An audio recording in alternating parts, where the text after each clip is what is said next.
Les presento a Bernardino. El profesor Bernardino es profesor del tronco interdivisional, justo del turno vespertino generalmente. Bueno, si regalemos un aplauso con más alegría.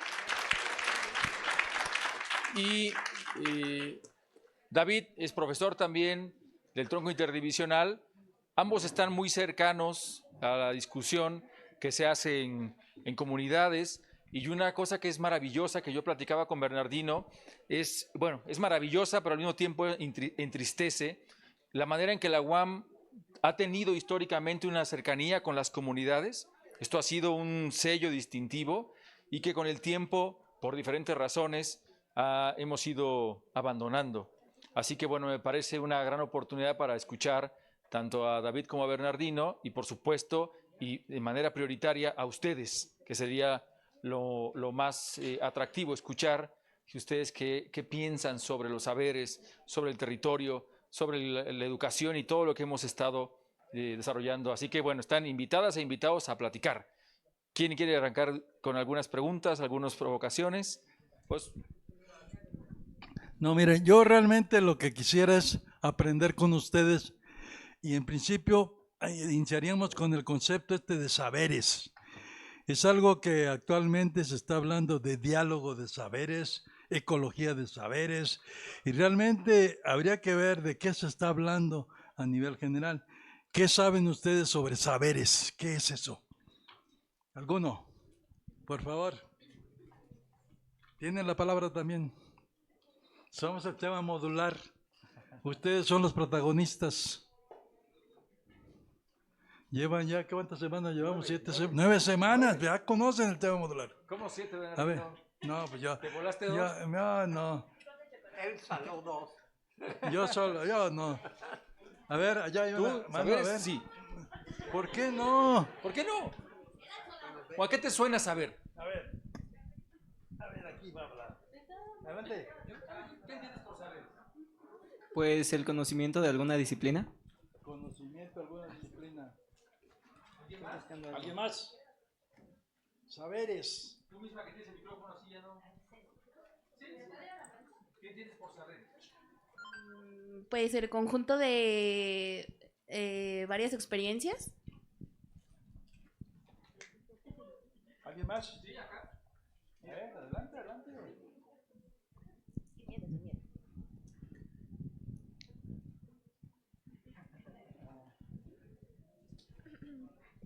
Conjunto de conocimientos sobre un tema específico. ¿Alguien más? De acá de este lado nomás están aquellos. A ver, ¿quién de acá? Lo que digan, jóvenes. Mira, yo les hago una provocación. Ahora en Palacio Nacional se está preguntándonos a cuestionar quién era la Malitzin. Porque tenemos un dicho en México, malinchismo, que viene de su nombre y de lo que se está diciendo que es una tergiversación de quién era. Entonces, yo les invito a considerar que ahora están diciendo que ella tenía un papel muy, muy importante, claro, de traductora, pero también de defender su pueblo y sus conocimientos. ¿Qué piensan ustedes de eso? ¿Conocen al personaje? ¿Sí saben a quién me refiero? Fe Navarrete tiene ahora un evento en Bellas Artes, ¿sí? ¿Alguien conoce al personaje? ¿Qué han escuchado? Bueno, aquí.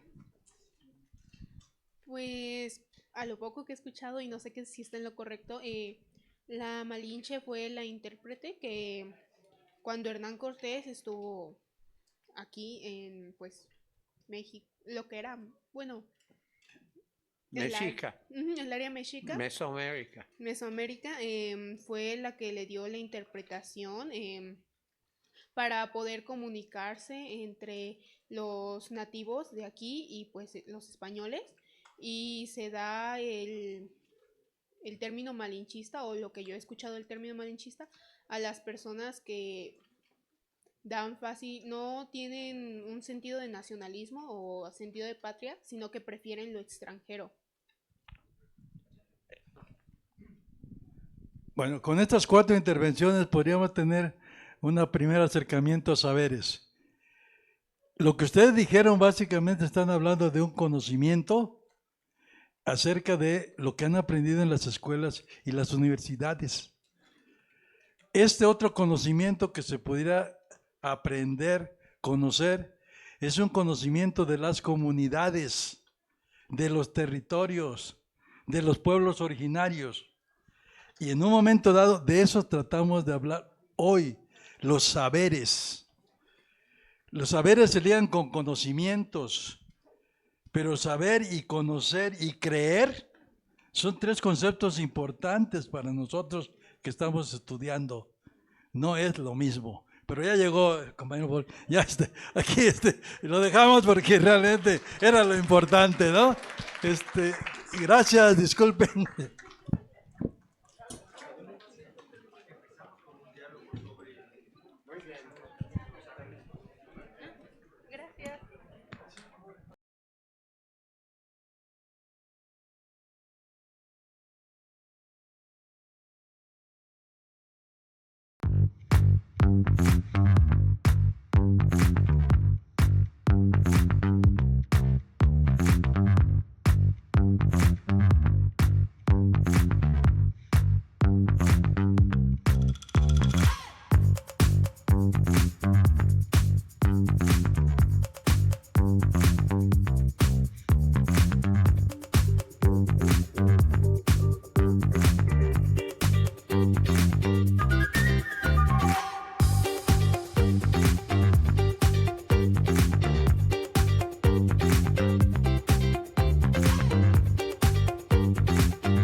pues equivale a 0, ¿no?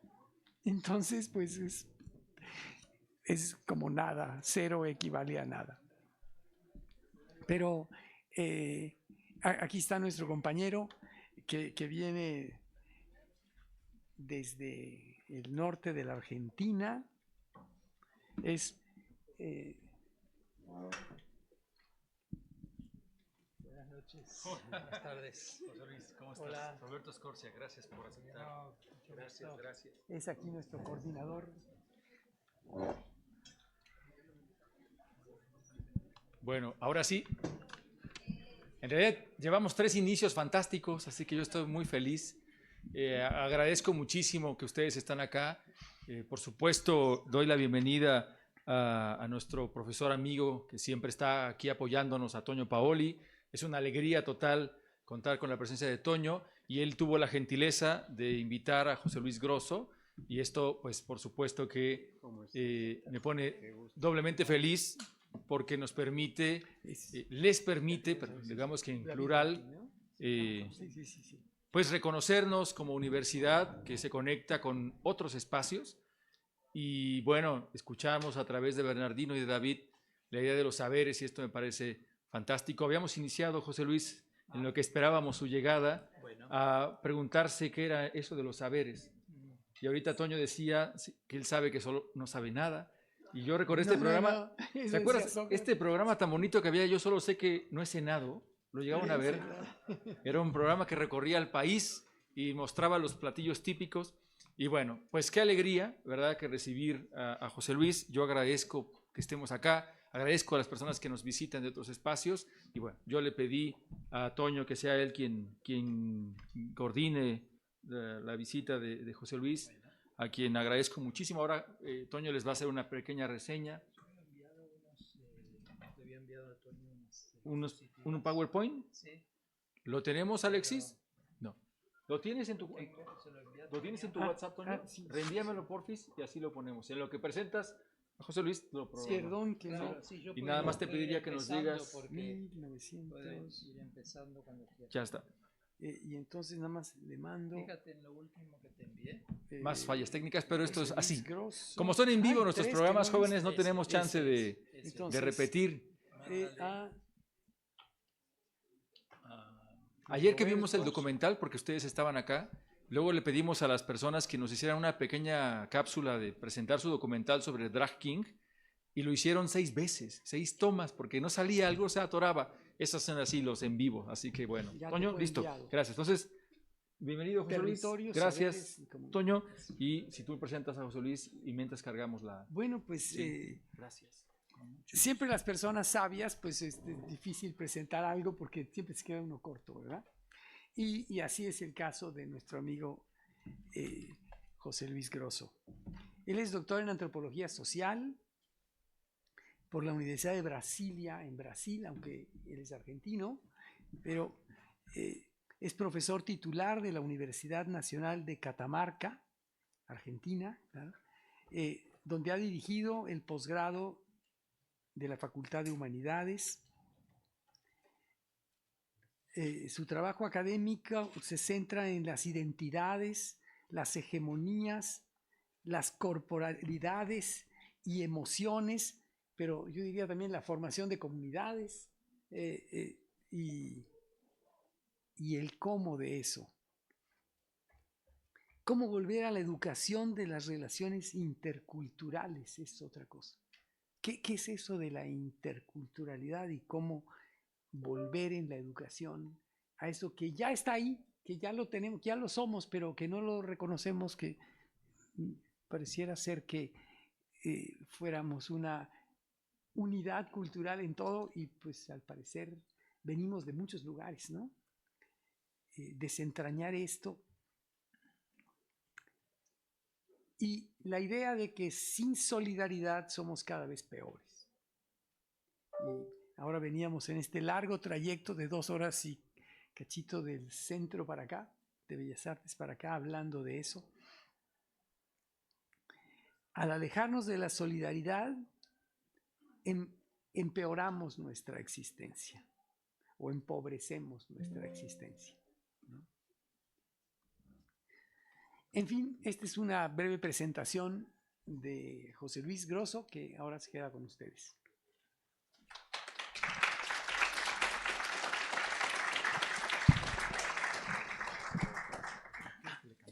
Bueno, muy buenas tardes. No sé, ¿tú vas diciendo cuándo le ponen y cuándo le cambian? Sí, porque primero voy a usarlo, pero dentro de un ratito. Yo les aviso.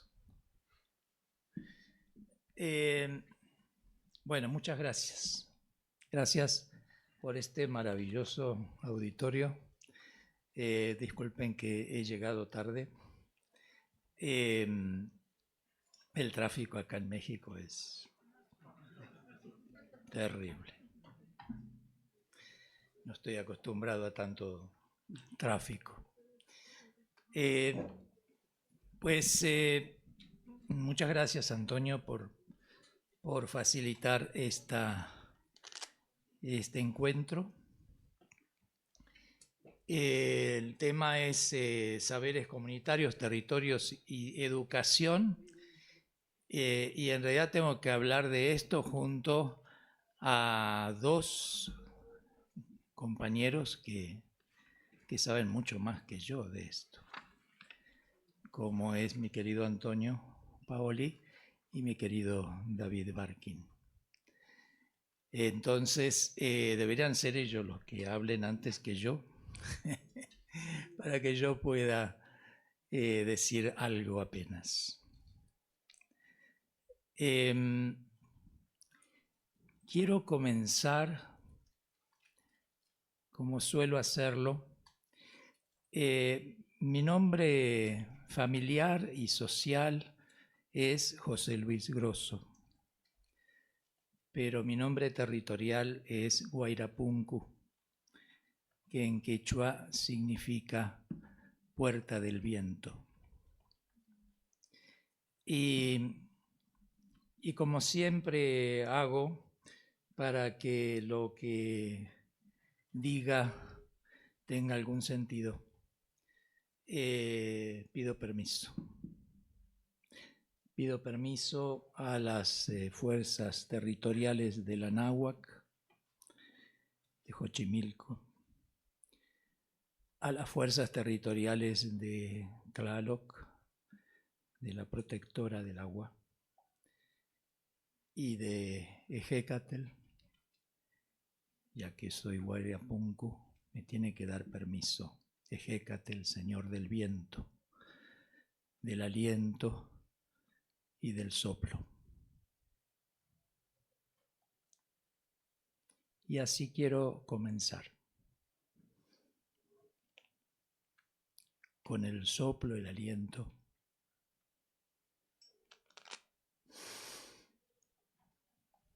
Cuando hablamos de saberes comunitarios y territorios, no estamos hablando de algo que es una cosa o un objeto allá afuera, sino que estamos hablando de esto. Cada uno de ustedes está haciendo en este momento.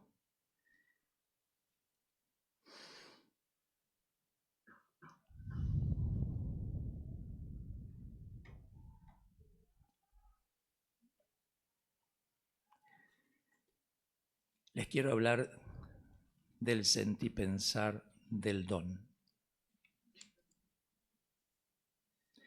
El aire. Sin aire no somos nada. Y ninguno lo ha pedido. Y a todos se nos ha dado. Y se nos sigue dando. Ese don son los territorios. Los saberes comunitarios son saberes que saben del don territorial. La cosa siempre empezó antes. Siempre empezó en los territorios. Nosotros llegamos a ellos. Los territorios nos acogen. Eso es el don. El don es lo que siempre llega antes, sin que nadie lo haya pedido. Lo más que podemos hacer es agradecerlo. Pero no es que el don exista porque le agradezcamos, el don es don y se entrega y nos da en justicia antes de que cualquiera agradezca.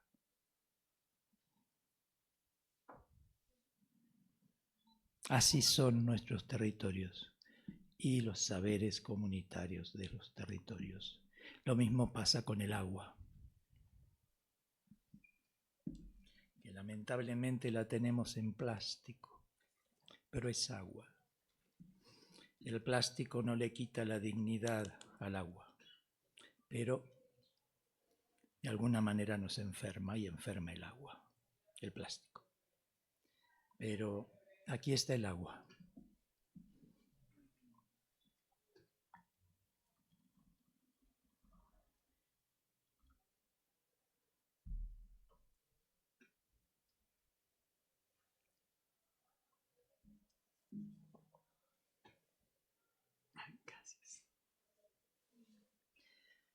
El agua es un don, como el aire. El agua es un don y está en riesgo. Tal vez sea la primera señal del riesgo en el cual estamos, por habitar como habitamos, por el modelo civilizatorio que está en crisis, aunque no nos demos cuenta. Y no nos damos cuenta a veces porque estamos parados encima de él. A veces uno no se da cuenta de las cosas sobre las cuales está parado. Pero estamos en crisis civilizatoria y esa crisis civilizatoria está poniendo en riesgo el agua y nos está faltando el agua y estamos contaminando el agua y se nos está hundiendo el agua cada vez más en las napas freáticas. Sin agua no somos nada. Es que sin agua no hay vida, no solamente humana. Todas las vidas son vidas del agua. Y el agua es un don. Es ese otro don como el aire, pero también la tierra. La tierra también es un don. La tierra que con el agua nos da los maravillosos hongos, ese cielo estrellado subterráneo, que es una inmensa red y que es fundamental para que existan las plantas, los árboles.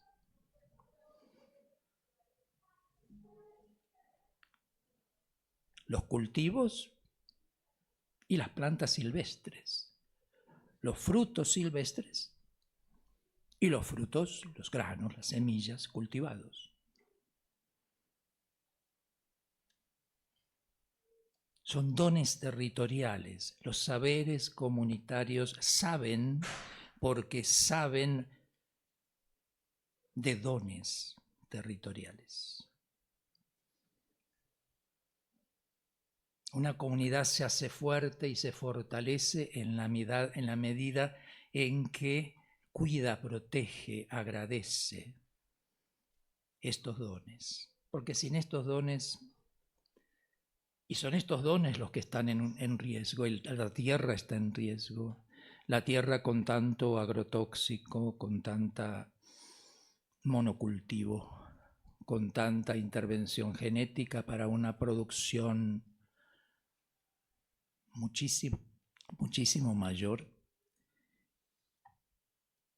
La tierra también está en riesgo, está siendo maltratada.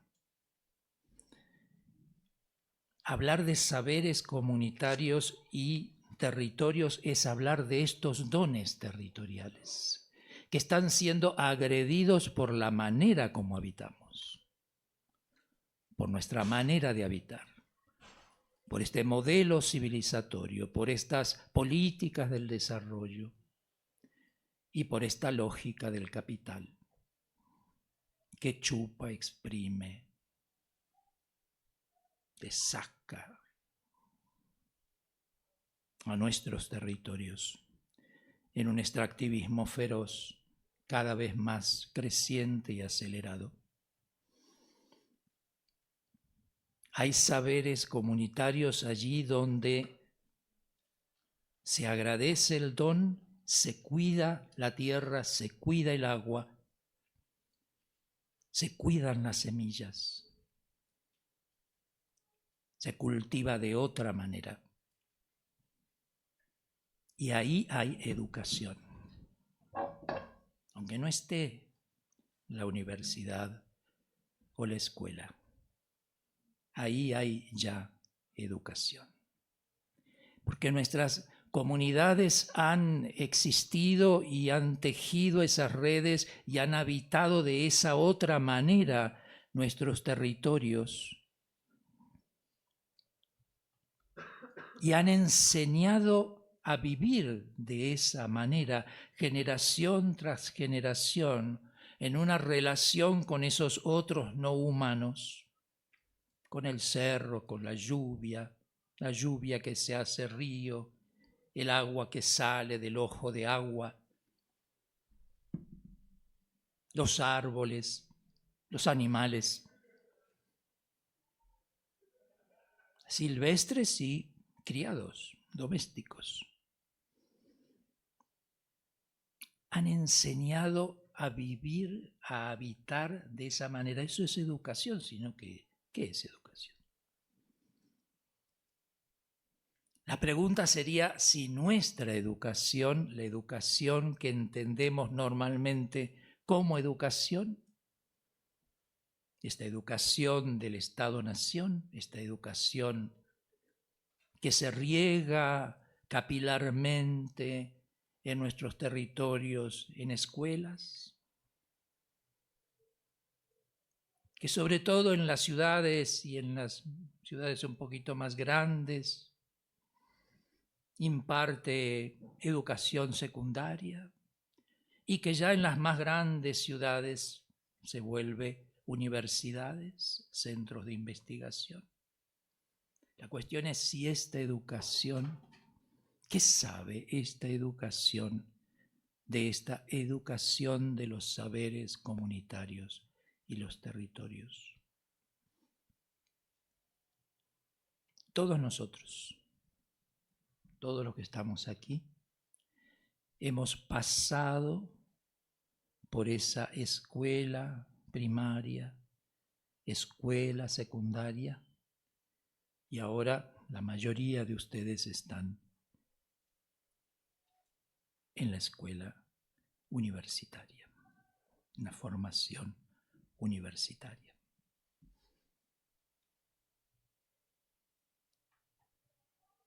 Todos hemos pasado por allí. ¿Qué nos ha dicho esa educación sobre estos saberes comunitarios y los territorios? Ese es uno de los dramas en los cuales estamos. Es cierto que hay diversidad de escuelas. No todas las escuelas son iguales y no todas las escuelas son iguales en las comunidades. No es lo mismo una escuela urbana que una escuela en una comunidad campesina o en una comunidad originaria o en una comunidad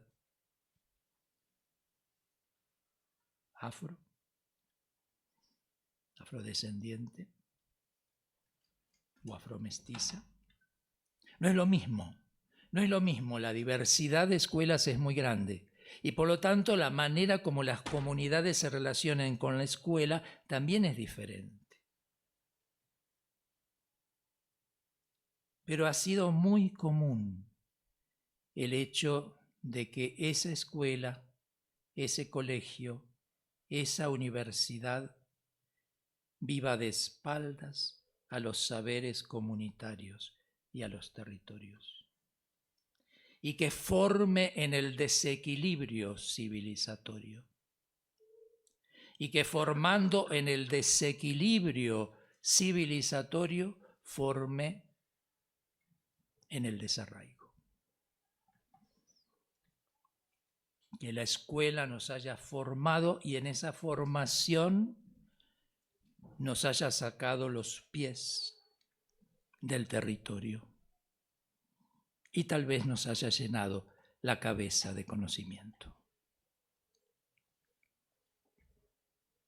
De lo que se trata, en todo caso, pienso que es de hacer que la relación entre saberes comunitarios, territorios y educación sea otra, se aproxime lo más a lo que ha sido la educación milenariamente en nuestras comunidades y en nuestros territorios.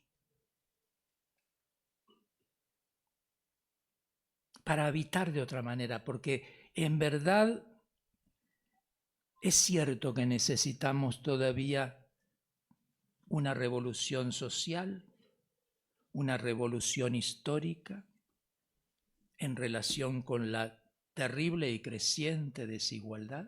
social. Pero necesitamos de una manera muy urgente una revolución del habitar. Habitar de otra manera. Establecer otro vínculo con los territorios, con los otros territoriales. Esa otra manera de habitar supone una alteración en la manera de pensar, en la manera de entender el conocimiento. ¿Qué es lo que estamos llamando, lo que venimos llamando sentipensar?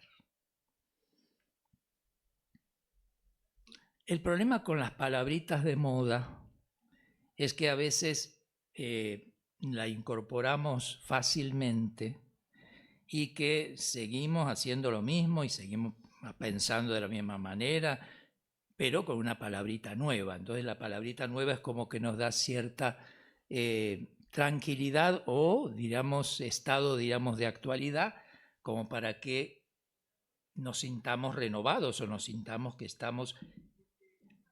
A todas las palabras le suele pasar esto, a sentipensar le ha pasado eso también.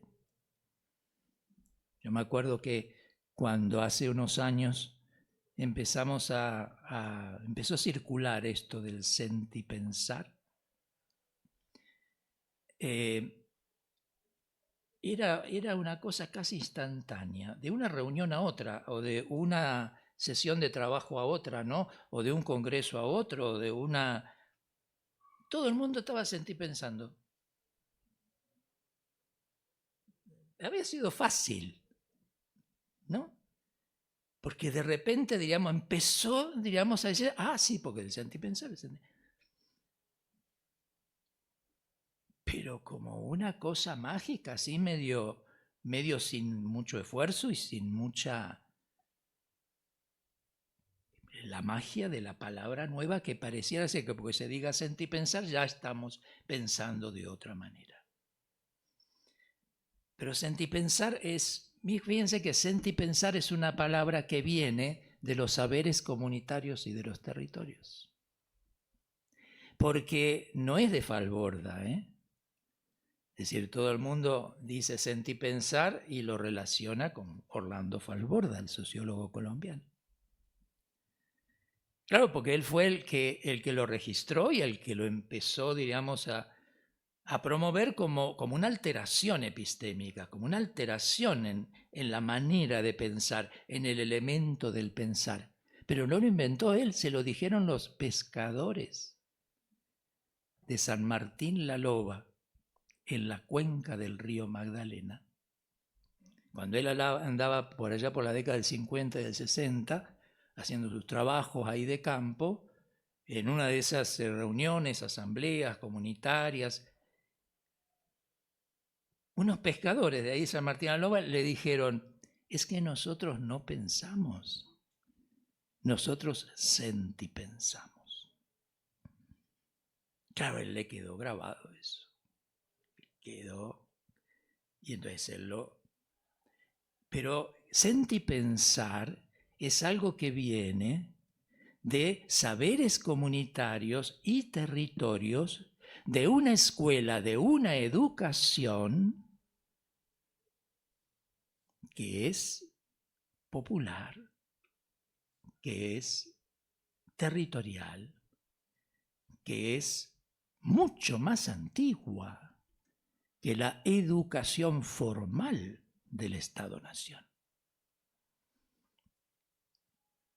Entonces, sentipensar no es simplemente seguir pensando de la misma manera, pero con mucho sentimiento, ¿no?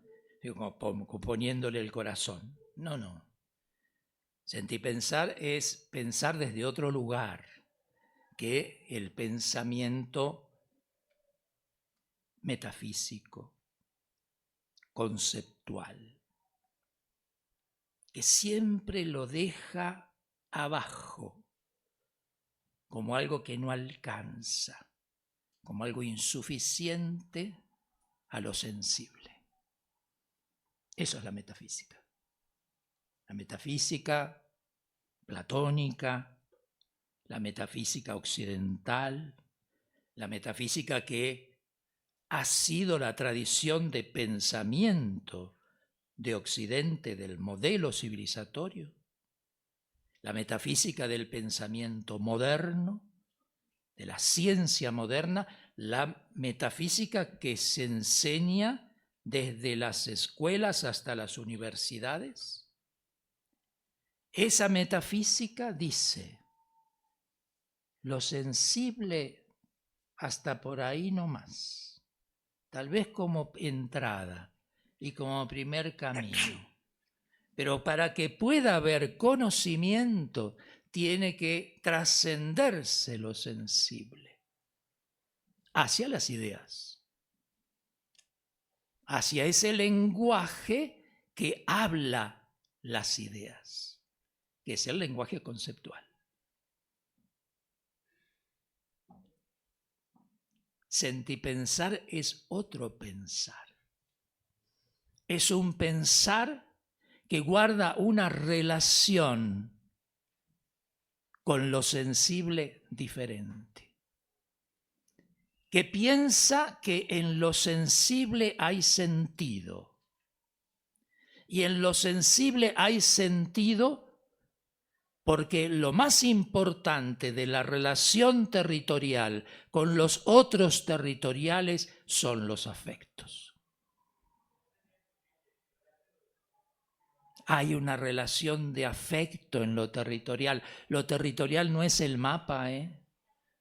Lo territorial no es eso que está dibujado ahí enfrente con unos contornos de límites muy precisos, como si fuera una cosa que está puesta ahí enfrente, con lo cual yo, claro, puedo conocer, puedo señalar dónde están los recursos, dónde están los ríos, dónde están las montañas, dónde se ubican las localidades, las ciudades, cuáles son los límites políticos. Pero lo territorial no es el mapa. Lo territorial es aquello que me acoge desde mi nacimiento y con lo cual tengo una relación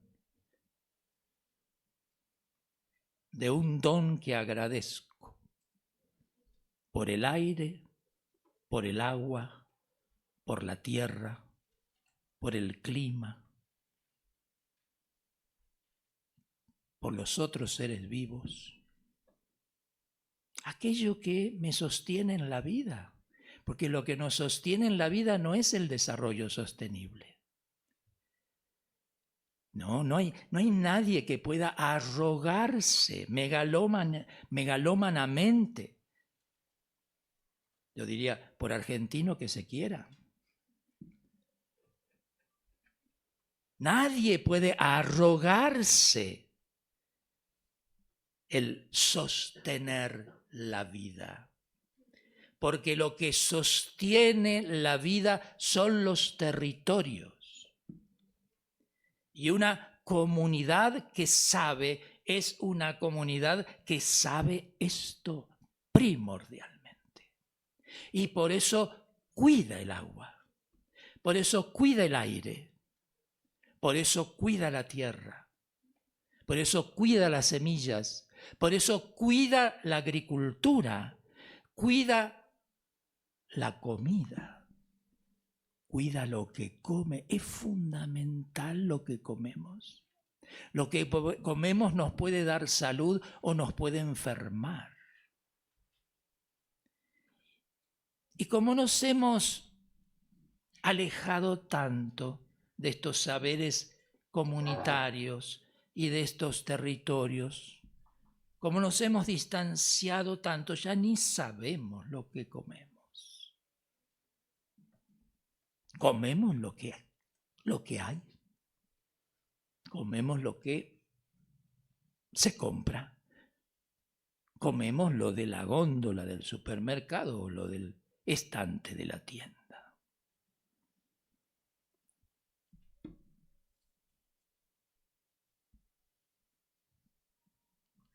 Claro, en las ciudades esto es mucho más fuerte, ¿no? Mucho más determinante. También a veces en las comunidades campesinas, ¿no?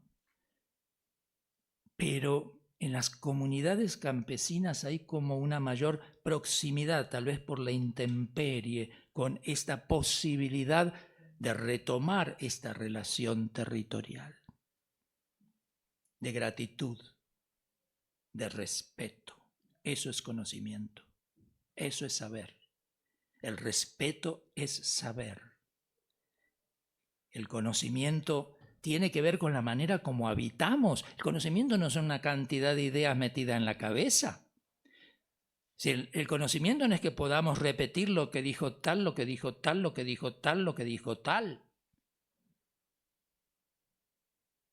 Y a veces, lamentablemente, la evaluación en términos de educación apunta más a esto que a un saber habitar.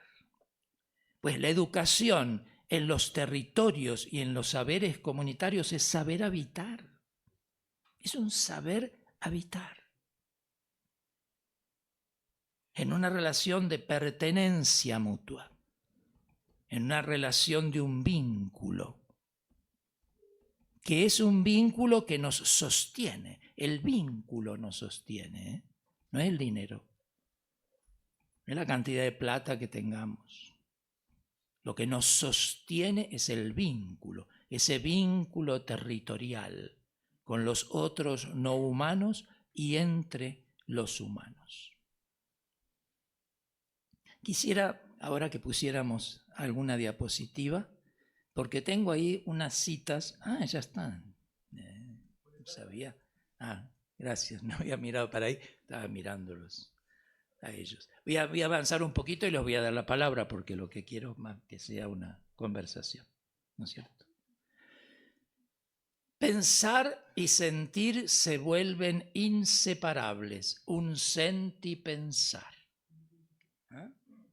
El sentipensar es allí donde el sentir sensible y el sentir afectivo están juntos con el pensar, van juntos. Hay un pensar en ese sentir. ¿Sí? Pareciera ser que yo les estuviera hablando de algo muy sofisticado, pero es lo más sencillo del mundo. Es donde hemos nacido. Es la primera experiencia que tenemos del pensar, es la infancia. Todos nacemos en un sentipensar, donde lo sensible tiene un pensar y donde el pensar no invade, no se escapa, no se dispara, no se suelta de lo sensible, sino que está allí. Por eso es tan importante la infancia, muy importante la infancia. No la infancia que dejamos atrás, eso es lo que nos hace creer la educación a veces, ¿no? Que la infancia la dejamos atrás. El desarrollo cognitivo ha significado, diríamos, que la infancia quedó atrás. No, la infancia no es lo que dejamos atrás. La infancia es lo que llevamos con nosotros. La infancia viene con nosotros, está en nosotros. Entonces, pensar y sentir se vuelven inseparables, un sentipensar, cuando entendemos que el mundo no está afuera, como el mapa, allá, enfrente, objeto.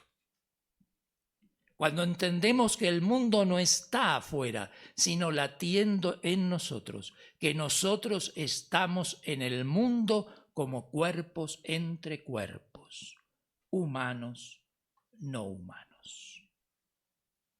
Yo uso mucho esa palabra, humanos, no humanos. Suena fiero, muchos me critican, muchos dicen porque error sintáctico o gramatical, porque no separás humanos y no humanos. Ahí se entiende, queda como más bonito. No me gusta. A mí me gusta humanos, no humanos. ¿Por qué? Porque no está lo humano por un lado y lo no humano por otro, sino que está enredado, así, como suena, humanos, no humanos, todos juntos. ¿Sí? Entonces, cuerpos entre cuerpos, humanos, no humanos. Esos saberes comunitarios y esos territorios nos vienen hablando de una educación muy vieja, milenaria, en la cual la relación de humanos, no humanos, es lo que hace que sea un habitar de otra manera y que no sea un habitar la naturaleza, sino habitar el territorio. No habitar un mapa, sino habitar un territorio. No considerar lo que nos rodea como algo que está ahí a la mano y disponible para que el proyecto humano solito, a través de la manera de habitar en ciudades, haga uso de todos los recursos que nos rodean, poniéndolos a nuestro servicio y a nuestro proyecto humano, que es lo que nos está pasando. La crisis del modelo civilizatorio es esa. Es que hemos considerado la naturaleza como algo con lo cual nosotros no tenemos familia. No es nuestra familia la naturaleza, sino que es una cosa que está ahí enfrente y nosotros somos superiores, tenemos una dignidad, nosotros estamos separados y podemos aprovecharnos de esos recursos que están ahí para un proyecto propio de desarrollo, un proyecto propiamente humano de desarrollo.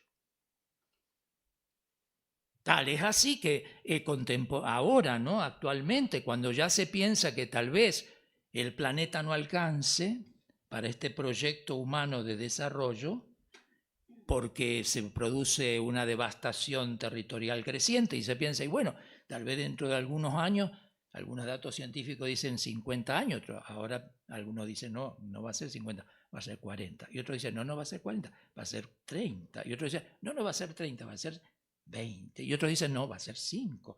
Pareciera ser como que los datos se nos caen encima, se nos van cayendo encima, mostrándonos cómo tal vez los territorios del planeta se nos vuelvan invivibles e inhabitables, porque les hemos sacado el jugo a tal punto que los hemos llevado a su exhaustión.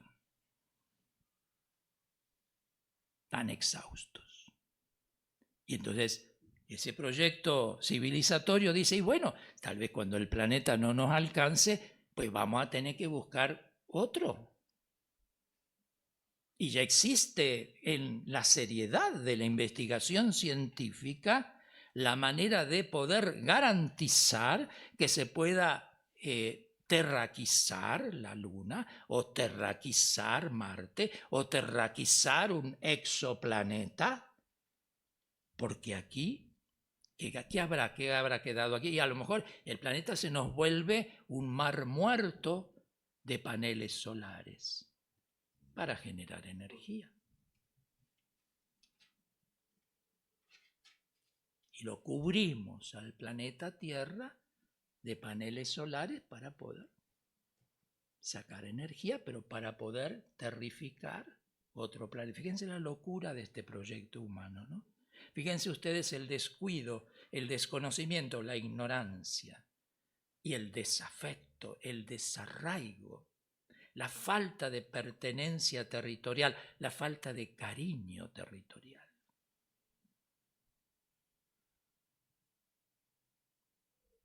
¿Y qué se irá a hacer en planeta Tierra, en planeta Marte, digamos, o en la Luna, o vaya a saber, a lo mejor hay otro planeta que se muestra propicio? ¿Qué se irá a hacer? Pues se irá a repetir la historia. Parece que el proyecto civilizatorio, ¿sí?, es tan mecánico, tiene una inercia tal, no sabe frenar, no sabe parar, no sabe revisar, que pareciera ser que a lo que apunta es a más de lo mismo.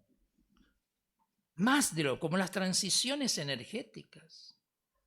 Ya no el petróleo y el carbón, tal vez la radiación solar, la fuerza eólica, el litio, las tierras raras, los metales críticos, como otras fuentes de energía. Pero para más desarrollo, para seguir en esta locura, porque la transición no es para que digamos, bueno, repensemos cómo vamos a... No, sino que es para seguir adelante. Más, más, más. La política del desarrollo tiene la misma locura que la política del capital. La lógica del capital. Acumulación, acumulación, acumulación, acumulación. No sé si ustedes han leído la tragedia de Shakespeare, Timón de Atenas, que a Marx le gustaba mucho. Marx era muy afín a Shakespeare. Y una de las tragedias de Shakespeare era el Timón de Atenas. Si no lo leyeron, léanlo, búscanlo y léanlo. Porque esa es la locura de la lógica del capital. ¿Cómo vamos a hacer para comer acciones en la bolsa? Tarjetas de crédito. ¿Cómo vamos a hacer? Lo que le pasa ahí a Timón de Atenas es que solamente le va quedando oro. ¿Y cómo hace para comer el oro? Bueno, no lo voy a expoliar al Timón de Atenas, ¿no? Léanlo. Ojalá lo pudieran ver representado, porque el teatro es para verlo representado, ¿no? ¿Sí? Aristóteles no tenía razón, ¿no? Cuando decía que la tragedia se puede leer, que es mejor leerla que verla representada. Bueno, no, el teatro es para verlo representado, pero si no pueden tener oportunidad, tal vez en Google se puede encontrar alguna representación, alguna puesta, ¿no? De el Timón de Atenas. Si no, búsquenlo en la biblioteca. Sí, les dejo ese, les va a encantar. Pero sobre todo por la fuerza que tiene de hacernos comprender en que mientras no tengamos otra relación con nuestros territorios y tengamos un saber comunitario que honre con gratitud, con respeto, con cariño nuestros territorios, vamos al suicidio, vamos a la locura. Porque entre otras cosas, aunque supongamos, ¿no?, que la terrificación tenga éxito, ¿ustedes creen que nosotros somos los que vamos a estar invitados a la nave para ir a...? No, nosotros somos la parte sacrificable, así como se están sacrificando territorios y comunidades. Dicen que por el bien común. Medio raro, ¿no? Ese bien común que sacrifica territorios y algunas comunidades porque otras lo necesitan. ¿Qué bien común es eso? Lo común es de todos. Lo común. No hay propiedad, no hay exclusividad, no hay privilegios en lo común. Lo común es de todos. Entonces, si vamos a apostarle al bien común, pues entonces pensemos en todos, humanos y no humanos. No solamente en una partecita, porque los más ricos serán los que tendrán el dinero suficiente para pagarse, diríamos, la butaca en la nave, o tal vez la suite, porque no va a ser una butaca, ¿no? No va a ser, va a ser una suite, o tal vez un jardín con, no sé, una casita, ¿no? Un chalet, diríamos, o digamos, algo acorde, diríamos, a la clase. Pero no somos nosotros, ¿eh? Nosotros no somos los que nos vamos a ir allá, ni nuestros hijos, ni nuestros nietos. No es para ellos, es para muy poquitos. Entonces, quiero en las diapositivas, si podemos pasar la siguiente. Son unas citas de mis estudiantes que yo aprendo mucho. Si yo digo, yo soy profesor, algunos me dicen maestro, y digo, ¿por qué? ¿Por qué puedo aceptar eso que me digan? Si yo, en verdad, como Antonio, que no estuve yo, pero me dijeron que dijo, y yo digo lo mismo, en verdad, nosotros sabemos poco. casi nada. ¿Sí? ¿Pero por qué puedo aceptar eso? Porque el más sabio, el que más sabe, es el que aprende. Lo más sabio es aprender, lo más sabio no es saber. Lo más sabio es estar aprendiendo. Es sabio el que está aprendiendo, el que no deja de aprender, el que no sale del aprendizaje. Ese es el sabio.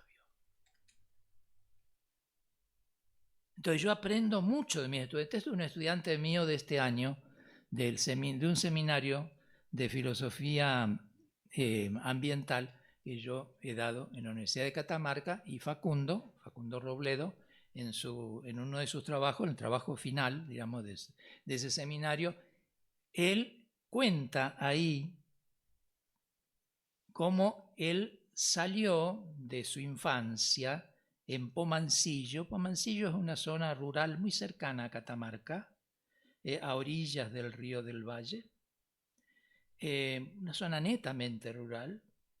Él hizo ahí la primaria, pero después se fue a hacer la secundaria a la ciudad y ahora está en la universidad. Está estudiando en la universidad, es alumno mío.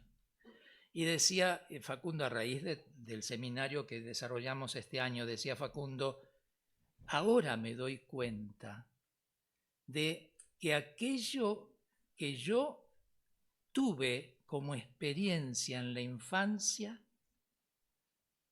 aún está en mí, pero me he desgajado de eso, me he separado de eso, lo he metido en un rincón, lo he abandonado. ¿Por qué? Y porque tenía que crecer, porque tenía que aprender.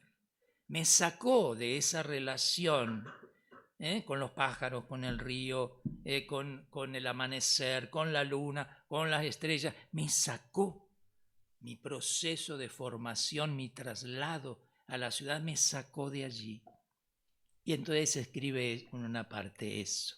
Dice, ¿qué significaría volver a Pomancillo? El viaje de vuelta no es geográfico, sino sensible. No se trata de huir de la ciudad, sino de habitar cualquier espacio con la misma reciprocidad que guiaba mis pasos en el monte. Porque el reencantamiento, en definitiva, es la capacidad de recordar que nuestro cuerpo nunca dejó de ser territorio y que la tierra, en su llamado silencioso, sigue esperando que reconozcamos que su dolor y su alegría son también los nuestros.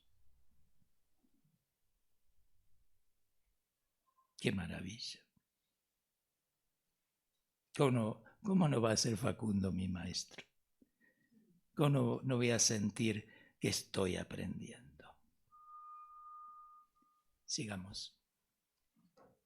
Esta es otra alumna de la... Nosotros tenemos una maestría en la Universidad de Nariño, en San Juan de Pasto, en el sur de Colombia, que es una maestría que se llama así, Investigación, Creación, Arte y Contexto. Está en la Facultad de Artes. Y en esa maestría, este año, con este grupo que tuve un seminario, Juliet Natalia Miramag Riascos, en su trabajo del seminario, escribe esto. Tejer es hacer visible, tejer, el tejido, está hablando del tejido, ¿no? De los tejidos, lo textil, ¿no? Del tejido, digamos, en cuanto obra, ¿sí? Artesanal, ¿no? Para la ropa, para los animales, para la casa, los tejidos.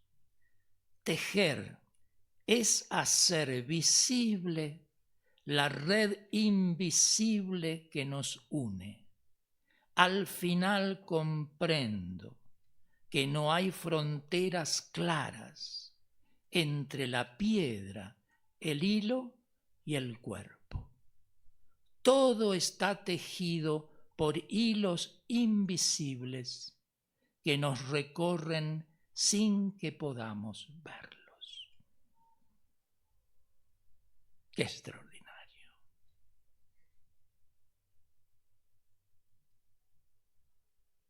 ¿cómo no voy a sentirme un aprendiz maravillado? Esa es la relación, ¿ven?, de conocimiento. No es tanto la del que sabe con el que no sabe, del profesor con su alumno, el alumno, ¿no?, el que no tiene luz, ¿no?, el alumno, el que no está iluminado, ¿no?, el que está en lo oscuro, y el profesor se supone que lo trae a la luz.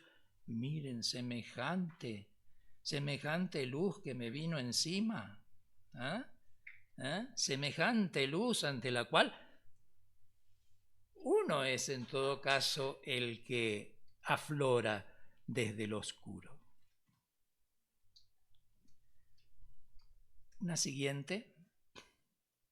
Esta es Candelaria Tapia, también en Catamarca, del curso que di este año de Antropología Filosófica. Y Candelaria, en el trabajo final, escribe esto en relación con el agua, porque, insisto, ojo con el agua. El agua se nos está acabando ya es un problema el agua. Mientras nosotros no cuidemos el agua, mientras nosotros no cobremos otra relación con el agua, una relación de afecto, de cariño, de respeto, de agradecimiento, de cuidado, de siembra del agua, nos va a ir mal, nos va a ir muy mal, porque cuando no haya agua todo esto se cerrará, se va a cerrar. Y entonces ella toma de ahí el agua y dice Candelaria: el agua no como recurso, sino como ese otro elemento del pensar sensible, ancestral. Es presencia viva que respira en la pacha, el espacio-tiempo, tierra, en quichua, que se siente correr como una voz antigua que guarda memorias, que nutre y aconseja. Es madre, es camino, porque en su fluir se reconoce ese corazón que late junto al campesino que tanto la cuida y la añora, en muchos casos.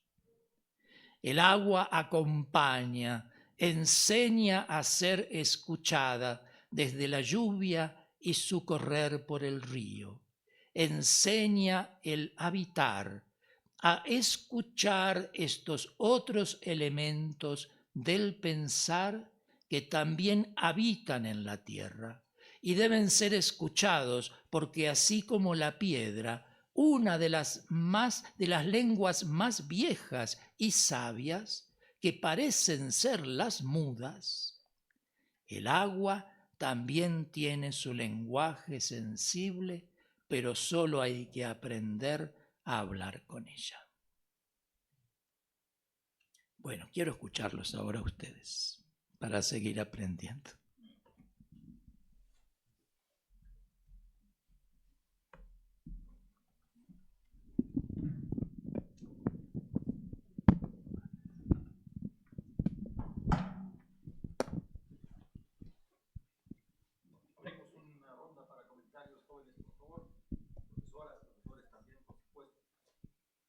Todos, compañeras y compañeros y compañeres, todos invitados.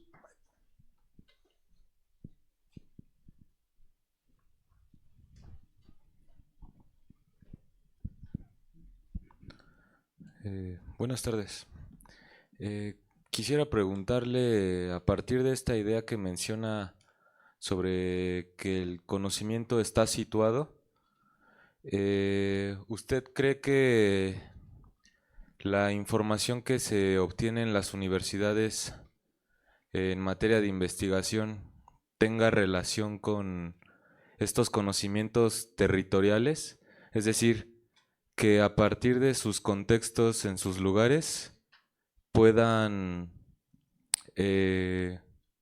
abonar a la identidad de la universidad a partir de las investigaciones que elaboran.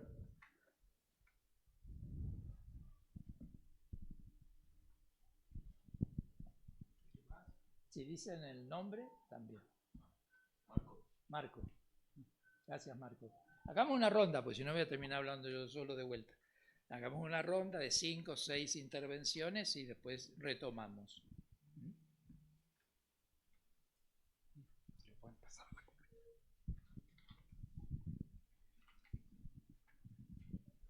Hola. Hola. Sydney. Sí. ¿Cómo podemos establecer una cultura donde se sendipense de forma activa? O sea, que no nada más se quede en el hecho de limitarse a decir sendipienso sin realmente conocer el significado de tal término. Gracias.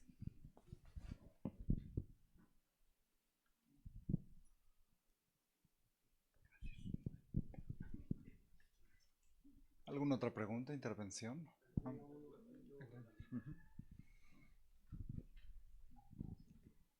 Creo que el sentipensar va más allá de solo sentir y pensar en torno a lo que yo pienso, siento, sino que se debería abrir a lo que todos sentimos y pensamos, ¿no? Y el hecho de, por ejemplo, querer establecer una conexión con el territorio, con las comunidades, con todo esto en una ciudad es muchísimo más complicado porque todos nos movemos diferente. Ya ni siquiera somos la misma cultura, porque tenemos que pensar que hay gente que incluso viene de otros países y entonces interpone su cultura a la cultura que ya existía en nuestra propia ciudad, en nuestro propio país. Entonces, querer conectar con estas culturas nuestras, con mi territorio, que justo es lo que dice, ¿no? Mi territorio no es México, ¿no? Sino lo que significa México, lo que fue México, porque tenemos que también pensar que la cultura mexicana es una relación ya entre la cultura española y la cultura mexicana. Entonces es como, si quiero pensar en mi cultura, en mi territorio, tengo que regresar a lo que era el Tenochtitlán, a lo que era todo esto. Y pues ese es mi comentario. ¿Nombre? Frida Rueda. Frida.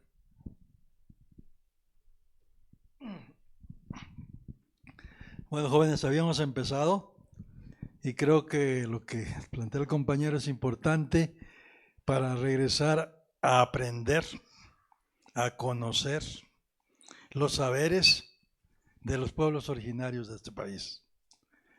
Cuando alguien pregunta que si la universidad está ubicando con la investigación estas posibilidades, creo que no. La universidad está en el mismo proceso que está todo el esquema del país hacia buscar lo que se llama desarrollo. Y ese desarrollo que nos dicen, pues no es el que nosotros deberíamos tener, pero esa es la política. Y yo creo que en este caso el sentipensar también habría que ubicar que si nos quedamos solamente en sentipensar, que es muy importante, que es entender todo el territorio, los saberes comunitarios, yo creo que lo importante es ir un poco más allá. Entonces algunos estamos planteando más sentir, pensar, actuar. Porque realmente si no se organiza ese pensamiento, en el caso de despojo de territorios y la cultura, no recuperamos gran parte de nuestra propia cultura. Gracias.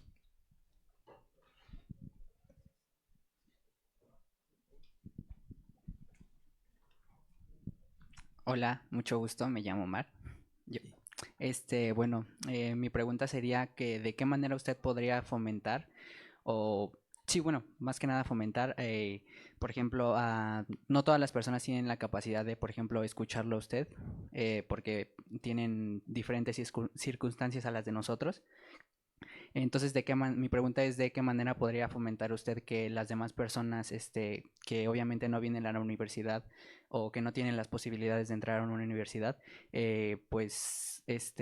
se pongan a pensar un poco en esto justo que nos comenta usted, ¿no? Esto.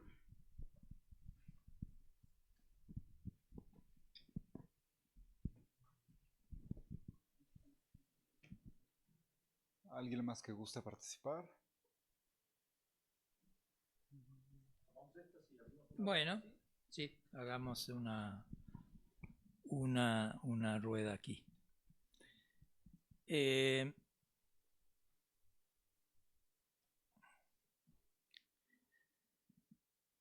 Sentir, pensar, actuar.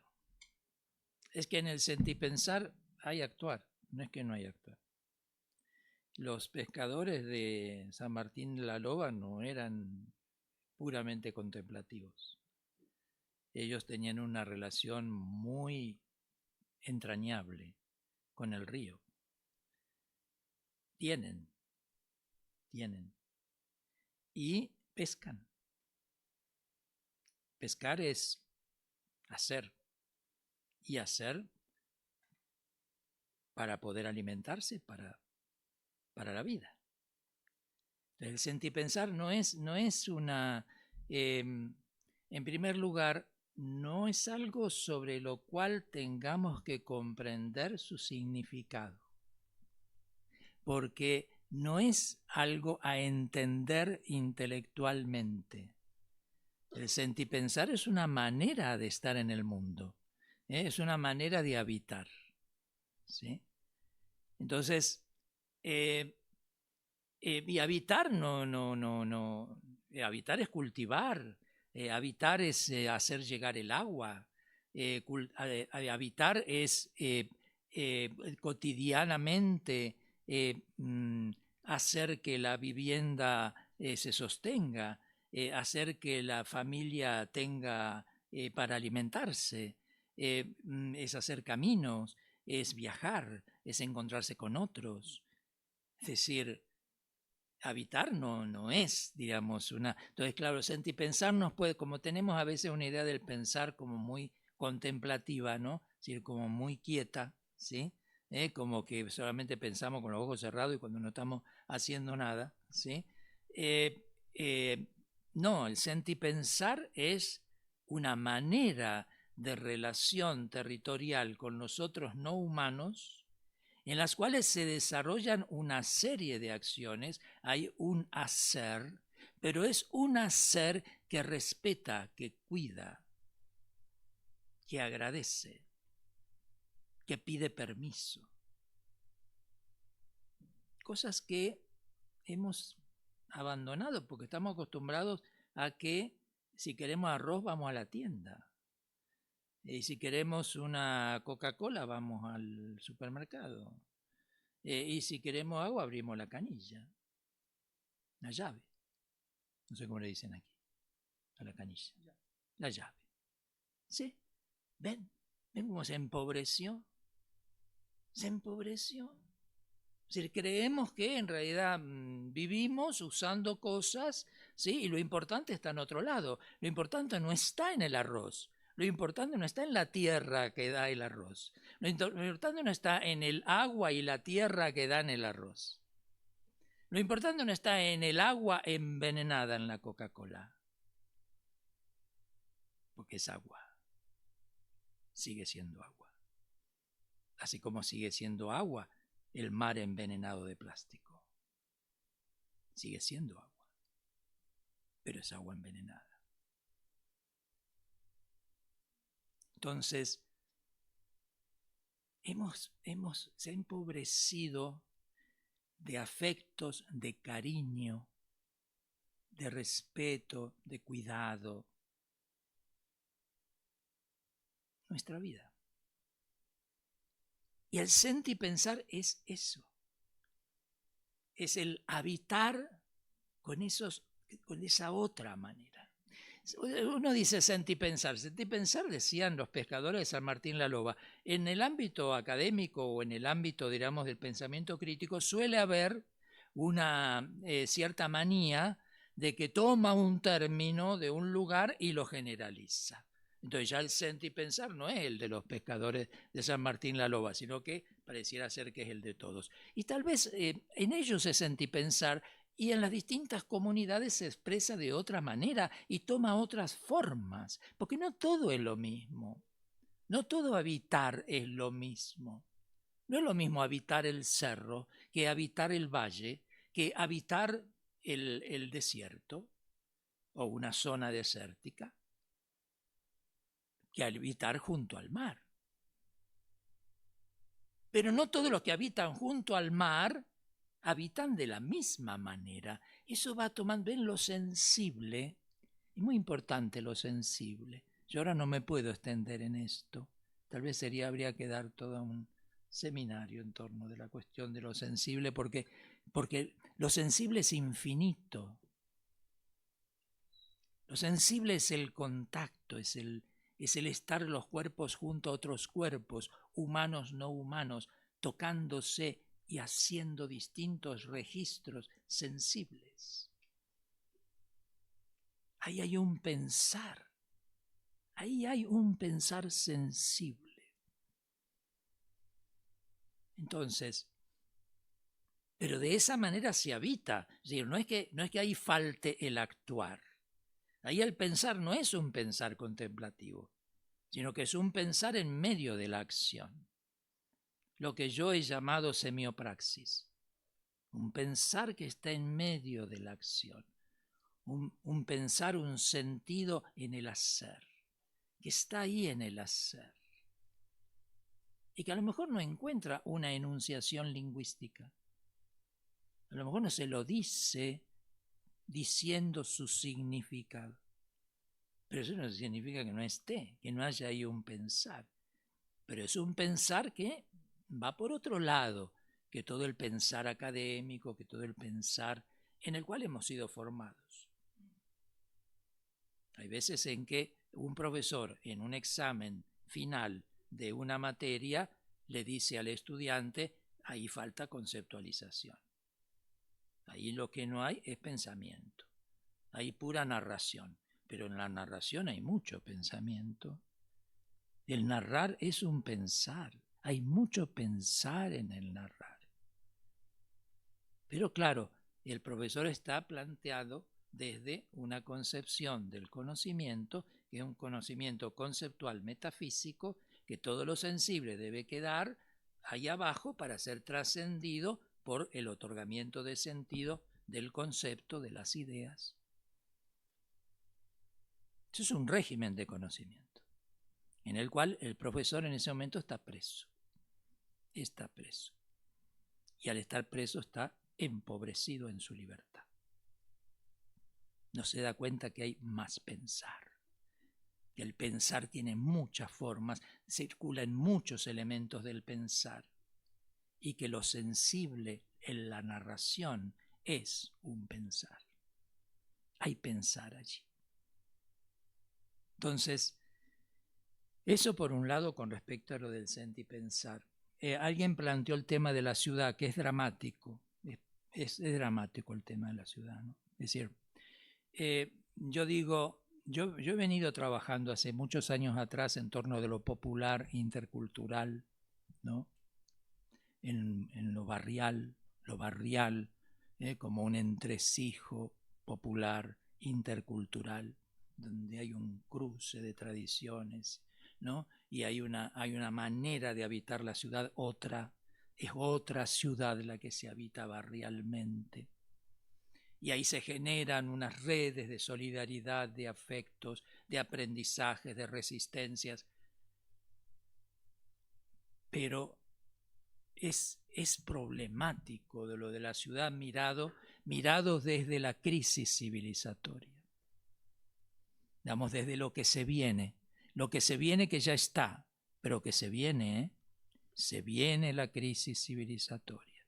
Seguimos habitando el planeta de tal manera que cada vez más encima se nos caen los datos científicos que dicen que así vamos al desastre, vamos a la devastación, vamos a la desertificación o al cataclismo de inundaciones y deshielos. Es decir, hay algo que se nos está viniendo encima. ¿Quiénes van a sentir de la manera más dramática cuando eso llegue a las ciudades? Porque en las ciudades si falta agua, imagínense ustedes. No si falta agua 1 o 2 días, o de tal hora a tal hora, o si falta agua, diríamos, durante una semana o un mes, sino que falta agua. Y no hay agua. No hay agua para todos, tal vez para algunos sectores, pero no para todos. Y los que siempre van a quedar sobrando son los periféricos. Siempre. Siempre vamos a tener que pagar el pato a aquellos que no estamos en las situaciones más favorables. en este orden violento del presente. Entonces, ¿qué va a pasar? ¿Qué va a pasar? Es decir, es realmente una situación que tenemos que pensarla en las ciudades también. Claro que en los campos, en las comunidades campesinas, en las comunidades originarias, por supuesto, tema crucial, ya está faltando el agua en todos lados. Es que ya tenemos seca en todos lados, ya las napas freáticas hay que hacer pozos cada vez más profundos para poder encontrar agua, y cuanto más profundos son los pozos, más arsénico tienen, porque son pozos que ya están ligados a los magmas volcánicos. Entonces,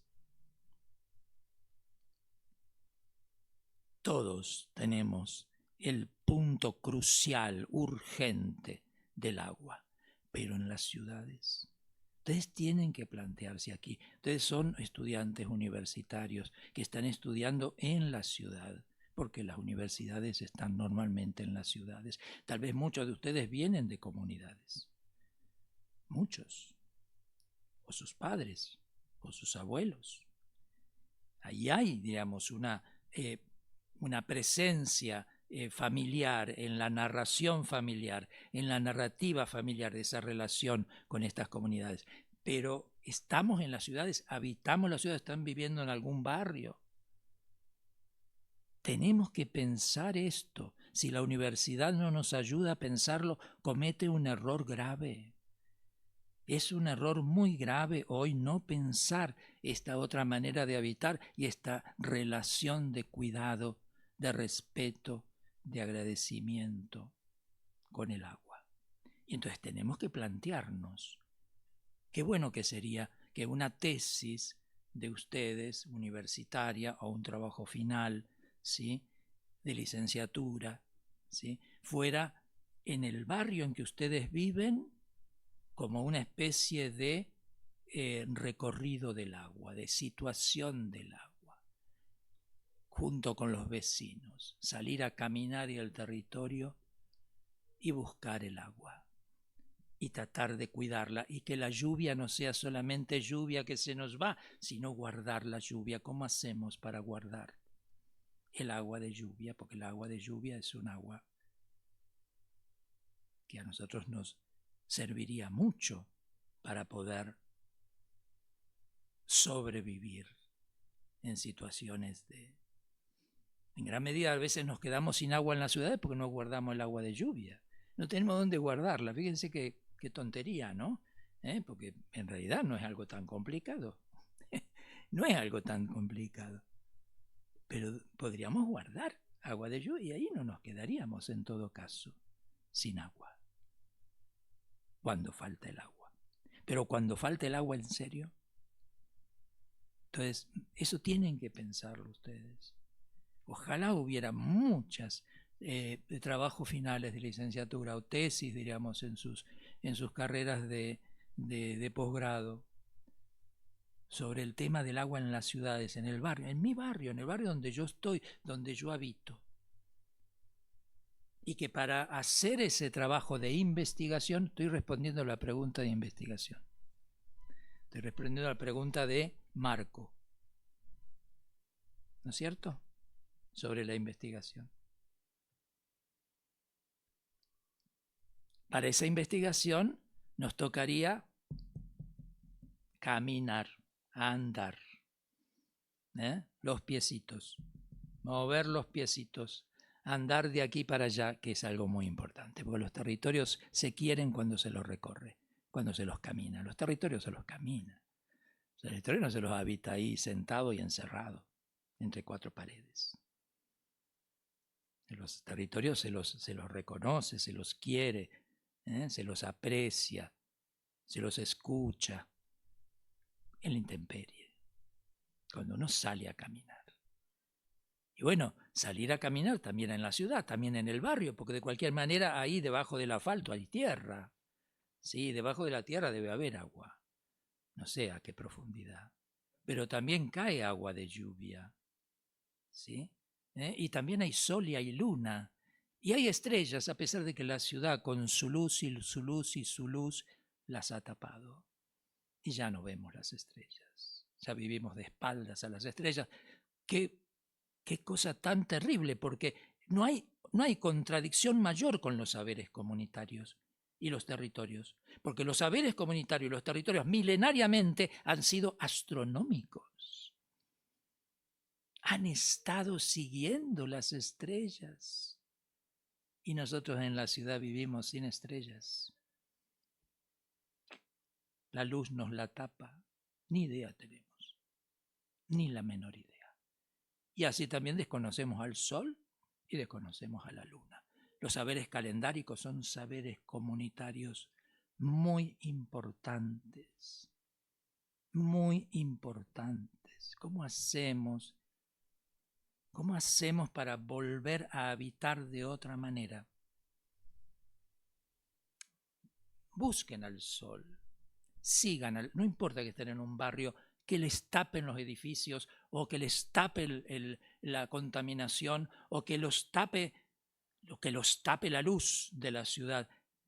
Busquen la manera de reencontrarse con el sol, con la luna, con las estrellas, en la ciudad también.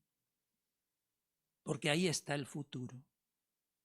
El futuro está en la tierra, está en la agricultura. El futuro está en el agua. El futuro está en habitar de otra manera. Hacia ahí vamos.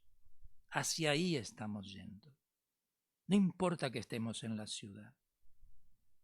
En la ciudad busquemos la manera de hacer esos aprendizajes.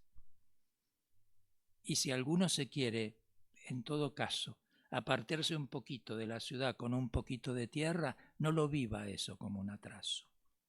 No lo viva como un atraso, como una vuelta atrás. La tierra, la agricultura no es la vuelta atrás, es el futuro.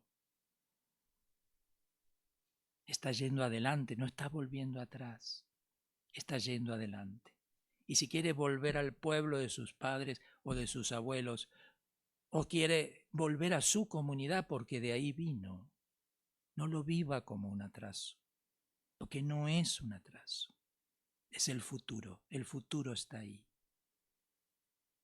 Eso es lo que yo diría por ahora.